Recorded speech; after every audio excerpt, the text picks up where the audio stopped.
Imagine walking into a place you built with your own hands, your own dreams, only to be told you don't belong.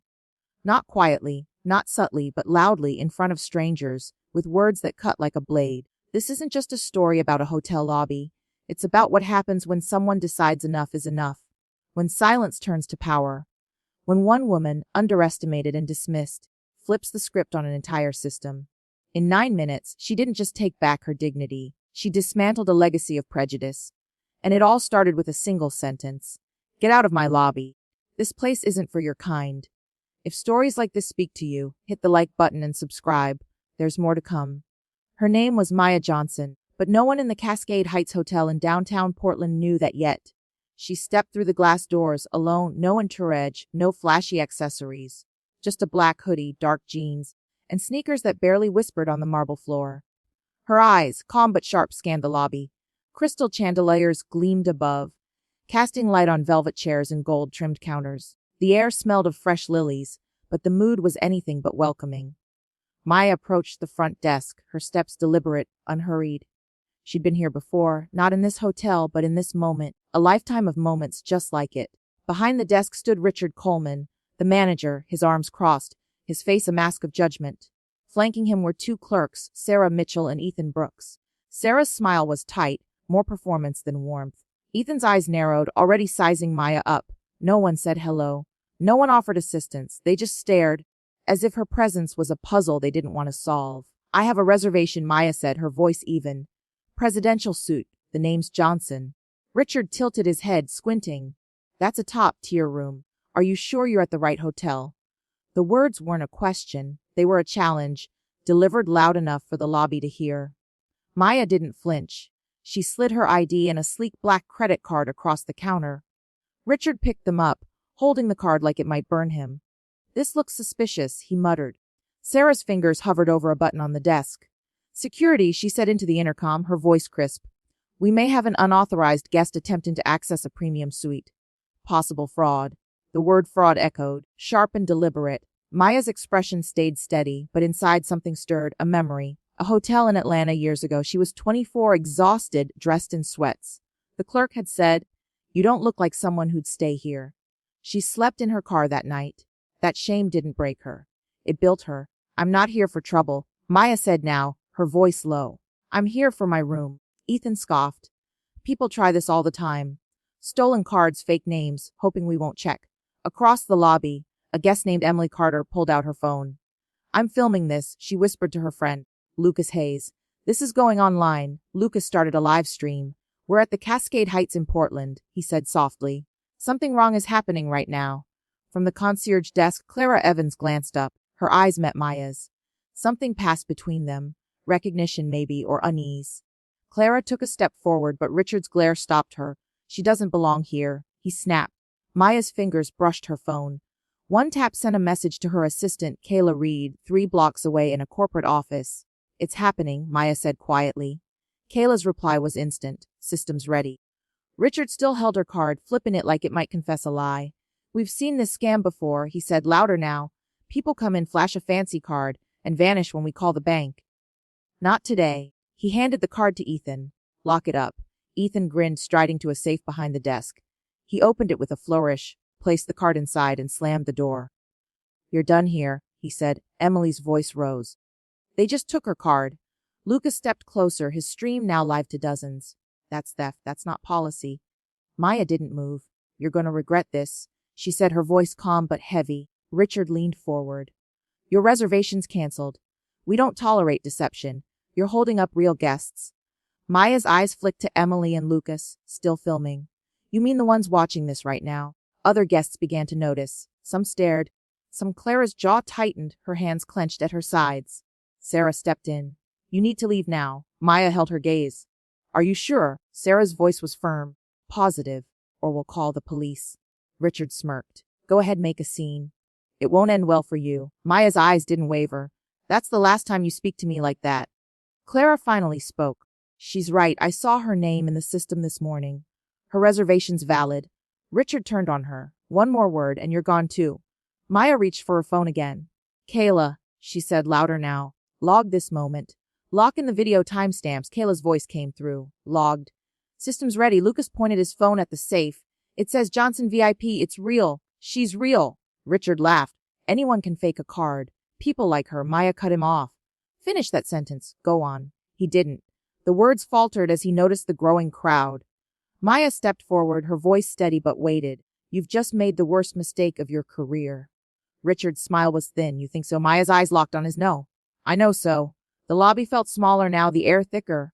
No one, not Richard, not Sarah, not Ethan, knew who she was.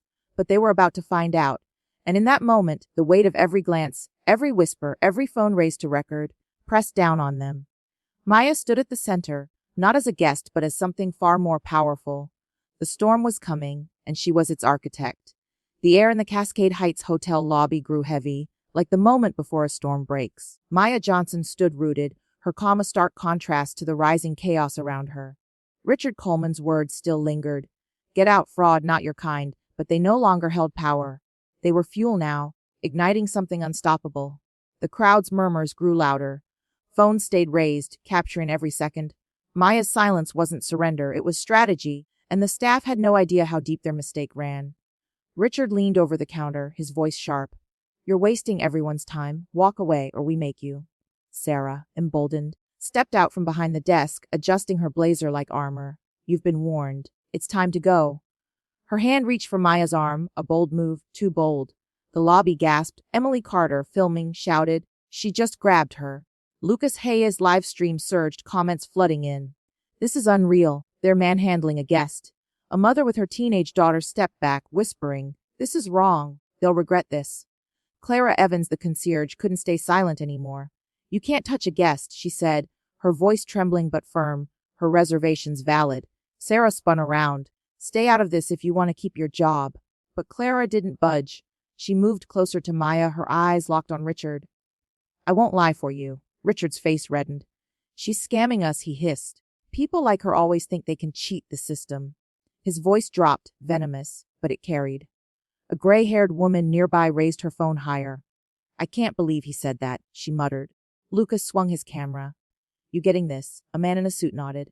Every word, Maya's composure never wavered. She brought her phone to her ear.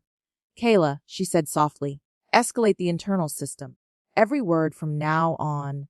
Log it. Kayla's voice was crisp. Understood. Time-stamped and recorded. Need Rachel on standby. Maya paused. Give me 1 minute. Ethan, still holding the key to the safe where Maya's card was locked, shouted across the lobby. You're a fraud, lady. Think a card gets you in here. Go back where you came from. The crowd stirred. Clara stepped fully beside Maya now. I've worked here 3 years, she said, her voice steady. Every time a guest like her walks in, alone, confident, dressed down, you treat them like a threat. It's not policy. It's you. A memory flickered in Maya's mind. She was 16, in a Charlotte hotel lobby, dressed in her best Sunday clothes. Her parents were late.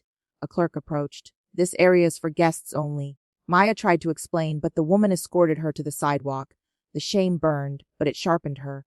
It taught her to build, to fight, to never let that feeling win again. Now, in her own hotel, the same script played out. Richard wasn't done. He turned to Claire enough. Get her out, or security hauls you both. Sarah added, she didn't provide valid ID. It's a breach, I'm reporting it. The tide was shifting. Lucas' stream hit 100 viewers. Just to be clear, he said, facing his camera, we're watching a guest get harassed after showing her ID and card. They're trying to physically remove her.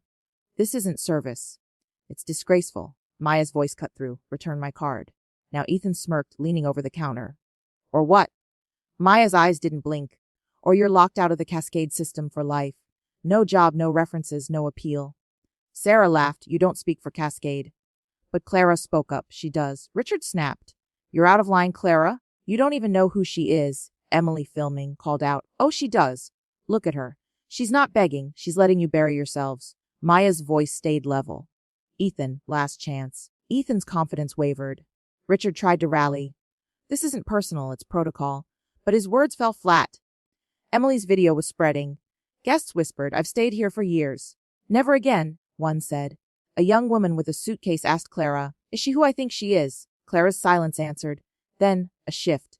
Clara spoke louder. This isn't the first time Richard ignored complaints. I logged 3 last month. 2 from solo women of color. All dismissed. Richard's face flushed. That's a lie. Lucas' camera caught it. You sure? Maya scanned the crowd. Every phone was up now. Your time running this place unchecked is over, she said, loud enough for all to hear. Richard tried one last stand. Fine. If you won't leave, I'm calling the cops. Maya smiled, just slightly. Please do. For the first time, Richard hesitated. Something in her face, calm, certain, powerful, unsettled him. Guests began to move, subtly at first. A woman rolled her suitcase into Sarah's path. A man unplugged his phone charger and stood by Clara. Lucas narrated, they're protecting her now. Maya took a step forward. This lobby belongs to me. The words landed like thunder. Ethan's smirk faded. Sarah looked away. Richard, the lobby, once hostile, was turning. The crowd wasn't just watching anymore, they were choosing a side. And Maya, still calm, still centered, held the power Richard thought was his. The storm was here and it wasn't leaving quietly. The Cascade Heights hotel lobby was a pressure cooker, ready to burst. Maya Johnson stood at its center, her calm a beacon in the storm of raised voices and flashing phones. Richard Coleman's authority was crumbling, his words, fraud, get out, now hollow echoes. Sarah Mitchell and Ethan Brooks exchanged uneasy glances, their confidence shaken. The crowd, once spectators, were witnesses, their cameras capturing every move. Maya's silence wasn't weakness, it was a signal, a quiet promise that the truth was coming, and it would hit hard. Richard tried to regain control, his voice sharp. You're trespassing. A liar, he slammed the intercom button. To all staff, unauthorized individual in the lobby. Do not engage. Fraud alert.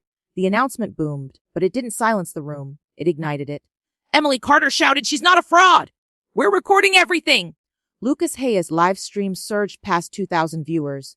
Comments rolling in. This is theft. How is this a luxury hotel? A mother with her daughter whispered, they're done for. Sarah, still clinging to Richard's lead, grabbed Maya's arm again, yanking her toward the exit. Let's go. You're embarrassing yourself. Clara Evans stepped between them, her voice cutting through. Don't touch her again. Sarah froze. You'll be fired, she spat. Clara stood firm. Then fire me. But you're not laying hands on her. Richard surged forward. Do you even know who she is? She's a fraud. Look at her. He gestured at Maya's hoodie, her jeans, as if they proved his point. Maya's voice was measured. You keep saying fraud. Like it'll erase your mistake. She took a step closer, the distance between them shrinking. A memory surfaced. Los Angeles, age 29. A clerk made her wait 2 hours to verify her ID while others checked in instantly. That night, she wrote the zero-tolerance policy she'd later enforce. That moment lived in her now. Get security, Richard barked at Ethan, who hesitated, his earlier bravado fading. Call them now. Ethan's eyes flicked to Maya. She wasn't pleading. She knew something he didn't. The guest sensed it too. Emily's phone caught every flinch. Lucas narrated, they're throwing her out after she showed ID. This is wrong. Maya spoke again. Return my card. Ethan's smirk was gone. Or what? Maya's voice was steel? Or you're done here. For good, Sarah snorted. You don't run Cascade. Clara's voice rang out. She does. Richard turned on Clara. You'd ought to line her. Emily called out. Look at her. She's not scared. She's letting you dig your own grave. Maya's voice stayed steady. Ethan, one last chance. Ethan looked to Richard, then back to Maya. Richard rallied. It's protocol, not personal. But the crowd wasn't buying it. A guest whispered, I'm never staying here again. Another asked Clara, is she the owner? Clara's nod was subtle but clear. Richard scoffed. She could have hacked the system. Faked it all. Emily snapped. You think she walked in, hacked your system, and brought a crowd to watch? Sarah paled, staring at the floor. Ethan spoke, voice low. I locked her card under your orders, Richard. What if we're wrong? Maya's gaze was unflinching. You were told to steal from me. You chose to listen. Ethan's mouth opened. Then crowd shifted. An older woman stepped forward, standing between Maya and Sarah. You're not touching her again. A man joined, then a woman with a stroller. A half circle formed around Maya, unprompted, protective. Lucas' stream captured it. They're standing with her now. They're not leaving. Richard's voice rose, desperate. You're all being manipulated. She's playing you. Ethan, still holding the intercom, whispered, she owns the place, doesn't she? The words slipped through the speakers, echoing. Emily panned her phone to Maya. Do you? Clara stepped forward. She does. Gasps rippled. A man near the lounge whispered, this is her hotel. Sarah to Richard, horrified. You said she was lying! Richard was silent. Lucas spoke to his stream. This is where it changes. Maya stepped closer to the desk, her voice calm but commanding. You called me a thief. Humiliated me in my own lobby. You thought you held power. You're about to learn you don't. She tapped her phone. Kayla, patch Rachel through. Rachel Bennett's voice came through sharp. Maya, everything's ready. Awaiting your authorization. Maya's eyes locked on Richard's. Terminate Richard Coleman, Sarah Mitchell, Ethan Brooks. Immediate removal from the Cascade system. Freeze their credentials. Log this for legal audit. Rachel's reply was swift. Confirmed. Processing now. Richard's badge buzzed red. Sarah's followed. Ethan's blinked. Locking them out, the lobby went still. No one spoke. The truth was out, not with a shout, but with a quiet, undeniable shift. Maya hadn't just defended herself. She'd exposed a system that thrived on assumption and control. And in that moment, every guest, every phone, every whisper became part of something bigger. The reckoning wasn't just hers. It was theirs. The Cascade Heights Hotel lobby froze in a moment of raw, unshakable truth. Maya Johnson's words, "This lobby belongs to me," still hung in the air, heavy as the chandeliers above. Richard Coleman's badge buzzed red, a digital death knell. Sarah Mitchell's followed, then Ethan Brooks. Their power, their titles, their smug certainty, gone in a heartbeat. The crowd's phones stayed raised, capturing the fall of a system that had ruled this space for too long. Maya stood tall, her black hoodie a quiet defiance against the marble and gold around her. This wasn't just a firing. It was a revolution, and every guest felt it. Richard stumbled forward, his voice cracking. "This is illegal. You can't just— there's protocol!" His hands shook, grasping at authority that no longer existed. Sarah, pale, gripped the counter, her eyes darting to the crowd. "I'm locked out," she whispered. "Everything's gone." Ethan tried to move toward the safe, but Clara Evans raised a hand. "Step back. You're not authorized to touch guest property." Ethan froze, his earlier bravado now a memory. The safe, holding Maya's card, stood like a monument to their mistake. Maya's voice cut through, calm but unyielding. "You framed me as a thief. Humiliated me in front of my guests. In my own hotel." She stepped closer to the desk, her presence commanding. "You thought you could decide who belongs. You were wrong." Richard's face twisted. "You set us up! You should have said who you were!" Maya's eyes didn't flinch. "I gave you every chance to treat me like a guest. That was the test. You failed it." Publicly, a memory stirred. At 22, in a Miami hotel, she'd been told her reservation was lost. After a clerk eyed her worn backpack, she slept on a bench that night. That pain didn't fade, it forged her. Clara spoke, her voice steady. "They've been removed. They don't speak for Cascade anymore." Richard turned on her, desperate. "Call corporate! Get someone on the line!" Sarah fumbled her phone, but her login failed. "It's blocked," she said, panic rising. Ethan's voice was small. "What happens to us now?" Maya's response was cold. "You'll get formal notice. Your names are flagged across Cascade's network. No future employment here. If we find prior misconduct, further action follows." The crowd murmured. Emily Carter's video spread, now viral. Lucas Hayes' stream hit 10,000 viewers. "This is a reckoning," he said. Richard lashed out. "You think this makes you a leader? Tricking us? Humiliating us? You'll be sued?" His words faltered, betraying his fear. Maya tilted her head. "Leadership isn't hiding bias behind policy. It's when people who've been silenced speak, and they're heard." A guest called out, "You ignored my complaint last year. No one followed up." Another added, "I was overcharged and dismissed." Voices rose, a chorus of ignored grievances. Clara stepped forward. "I logged 3 complaints about biased check-ins." Richard dismissed them all. Sarah broke. "It was Richard. He told us to profile guests who didn't fit the image." "I thought it was normal." Richard spun, furious. "That's a lie." Maya raised a hand. "It's a confession. We'll document it." Her phone buzzed. Rachel's voice came through. "We've logged it." Escalating to compliance and legal. A guest with a toddler nodded. "About time someone's accountable." Lucas narrated, "She's exposing the whole system." Ethan tried one last plea. "We built this place." Maya cut him off. "You built nothing. You guarded the door and turned away the people we serve." Clara moved to the safe, entering her code. The door clicked open. She handed Maya her card, her eyes shining with respect. The crowd began to clap, slow, deliberate, not for drama, but for justice. Maya turned to them. "This isn't just about me. It's about every guest told they didn't belong. Every complaint buried. That ends today. Kayla, proceed with lobby reform. Elevate Clara Evans to guest services director." Kayla replied, "Done." A guest whispered, "She's rewriting the rules." Richard, Sarah, and Ethan stood stripped of power, their badges useless. Maya's gaze swept the lobby. "If you faced mistreatment here, my team will be stationed in the lobby. We'll respond within 48 hours. No excuses. No form letters." The room buzzed with approval. An elderly man tipped his hat. Thank you for staying. Maya nodded. I've walked away too many times. Not today. The lobby wasn't just a space anymore. It was a battlefield, and Maya had claimed it, not with anger, but with truth. The crowd's phones kept rolling, their whispers now a promise. This wasn't over. It was just beginning. The Cascade Heights Hotel lobby pulsed with a new energy, no longer tethered to the weight of Richard Coleman's commands.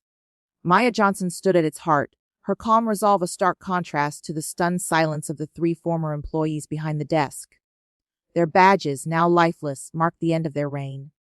The crowd's phones, still raised, weren't just recording, they were bearing witness to a system unraveling. Maya's victory wasn't loud, but it was absolute. And yet the story wasn't over. Beneath the surface, a deeper truth was clawing its way out, one that would shake not just this hotel, but the entire Cascade empire. Maya turned to Clara Evans, now guest services director, her voice steady. Initiate the reform plan. Start from the top. Clara nodded, her hands moving swiftly over the check-in system, disabling logins tied to Richard, Sarah, and Ethan. Done, she said, her voice carrying a quiet pride. Maya pulled out her phone. Kayla, send the internal alert, notify regional compliance, diversity operations, and legal.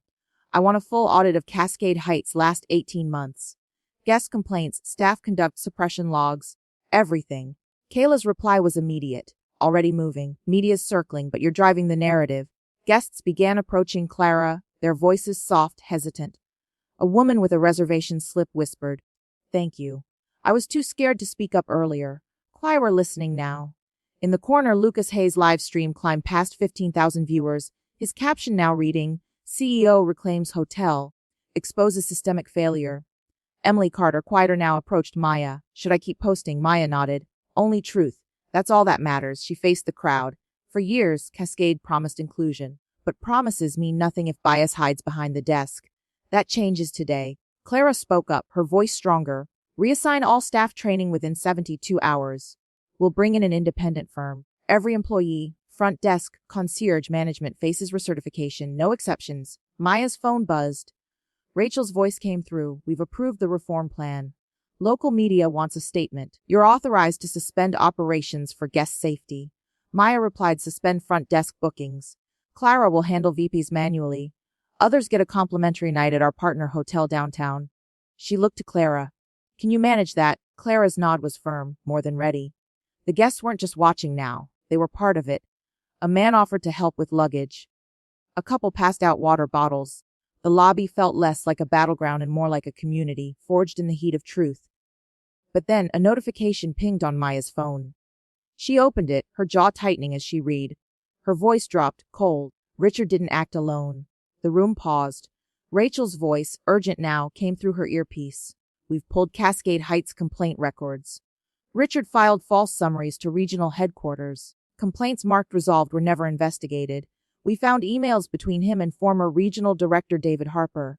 Maya's eyes narrowed. Harper retired 3 months ago after HR complaints. No one dug deeper because he was called old school. Kayla chimed in. He protected Richard. Sarah too. There was a pattern. Maya closed her eyes, not in defeat, but to steady herself. A memory surfaced. At 27, she'd overheard a manager in a Chicago hotel whisper about undesirable guests. She wasn't supposed to hear it, but it stuck. It drove her to build Cascade with a promise of fairness. Now, that promise had been betrayed from within. "We're not just reforming this hotel," Maya said, her voice low but clear. "We're launching a Cascade-wide review. Every flagged employee, every buried complaint, every fake resolution." She turned to Lucas, his camera still rolling. "Show this. People need to know the rot starts at the root and we're tearing it out." A guest, an older woman, nodded. "I've waited years for someone to act like this." Emily spoke to her stream. "We came for a trip. We saw a revolution." Maya's gaze swept the lobby.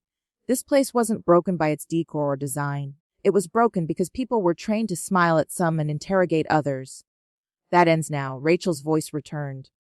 "Media outlets are running the footage. Social platforms are amplifying it. You're in control." Maya gave a firm nod. "Let them see what happens when a company doesn't just apologize, but acts." She turned to Richard, Sarah, and Ethan, still lingering, stripped of power. "You're dismissed. Security will escort you out. Don't approach any guests." Clara glanced at Maya. "Should I call building security?" "No," Maya said. "Let them walk through the lobby. Let every guest see what happens when bias goes unchecked." As the three moved, heads down, no one stopped them. No sympathy was offered.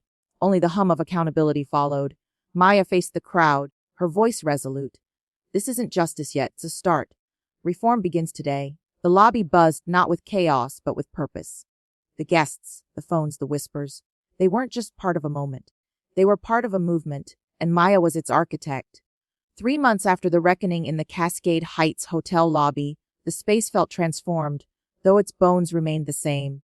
The marble floor still gleamed, the chandeliers still sparkled, but the air carried a different weight. Open, welcoming, alive with possibility. Maya Johnson's stand had reshaped more than a single hotel. It had ignited a movement, one that rippled across every corner of the Cascade Hospitality Group. The guests who witnessed that day, the phones that captured it, the whispers that spread, they weren't just a moment. They were the spark that changed an empire. A framed portrait of Maya now hung near the check-in desk, not as a trophy but as a reminder. Beneath it, a plaque read, "Every guest belongs, no exceptions." Clara Evans, now permanent general manager, stood behind the counter, her presence steady, her leadership redefining what Cascade could be. Guests moved through the lobby without fear of judgment, their steps unburdened by the old assumptions that once ruled this space. Maya's reforms had taken root, not just in Portland, but in all 57 Cascade properties across the country. A full audit had unearthed dozens of buried complaints, each one now under review, each one a step toward accountability. Maya didn't stop at apologies. She launched Cascade Forward, a division dedicated to diversity, equity, and inclusion, not with empty slogans, but with measurable action. New training protocols rolled out, mandatory for every employee, from bellhops to executives. Independent firms oversaw recertification, ensuring no one could hide behind tenure. Each hotel established equity compliance panels, with rotating guest advisors and anonymous feedback systems. Zero-tolerance policies were enforced, not as words on paper, but as reality. Clara, named National Advisor for Guest Experience, led the charge, her voice now shaping policy across the brand. The guests from that day received personal letters from Maya. "You stood when others looked away," one read. "That matters." Emily Carter and Lucas Hayes, whose videos had set the internet ablaze, spoke at Cascade's Leadership Summit. "We didn't plan to expose anything," Lucas said. "We just couldn't look away." Their footage, now viewed millions of times, had forced a reckoning beyond Cascade's walls. Other hotels, other industries, began asking hard questions about their own practices. Maya's story wasn't just hers anymore. It belonged to everyone who'd ever been dismissed, ignored, or pushed out. But the past wasn't done speaking. A week after the incident, a former manager from a Cascade hotel in Denver reached out to Maya. His voice was heavy with guilt. Richard wasn't alone, he confessed. There was a directive, never written, from David Harper's era. Certain guests were flagged as non-priority if they didn't fit the profile. We all knew. Maya listened, thanked him, and forwarded the statement to Rachel in legal. That confession cracked open the final truth. The Cascade Heights scandal wasn't one man's bias. It was a system that had quietly enabled it for years. Former employees began coming forward, their stories painting a picture of a culture that rewarded silence. Maya formed a task force to review wrongful terminations. Several staff were reinstated, others received settlements. No hire or firing went undocumented now. Every manager faced accountability training, not as a checkbox, but as a mandate. "It's not enough to write policies," Maya told her board. "Trust comes from proving silence won't be rewarded, and truth won't cost you your job." Her words became Cascade's new North Star. Maya's legacy shifted. Once a quiet billionaire who built an empire from grit, she was now a reformer in the public eye. Not because she chased fame, but because she stepped into the light to make change stick. She walked the lobby of Cascade Heights one last time before the summit, her sneakers silent on the marble. A guest recognized her, an older man who'd been there that day.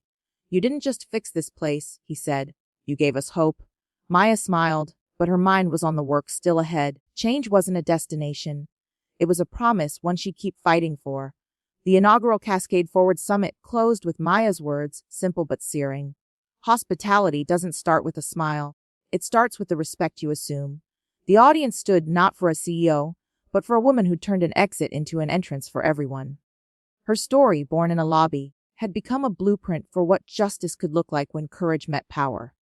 And as Clara led the Portland team into a new era, Maya knew this wasn't the end. It was the foundation for something greater, something lasting. The Cascade Heights lobby faded from the spotlight, but its story lingers, a quiet reminder that change begins when someone refuses to walk away. Maya Johnson didn't just reclaim a hotel. She reclaimed a truth: every person deserves a place, no matter how they're judged at first glance. Her stand wasn't loud, but it was unshakable, and it taught us something simple yet profound. Respect isn't earned through appearances or titles. It's owed always to everyone. The guests who raised their phones, the employee who found her voice, the crowd that chose to stand. They all became part of something bigger than a single moment. They became proof that when we speak up, when we hold fast to what's right, the world shifts, even just a little. Maya's legacy isn't in the marble or the chandeliers. It's in the doors she opened, the silences she ended, the spaces she made safe. So, as you carry this story with you, ask yourself, what's the lobby in your life? Where can you stand, speak, or listen a little louder? Because every step toward truth, no matter how small, builds a world where no one is told they don't belong. If this story moved you, share it. Let's keep the conversation going.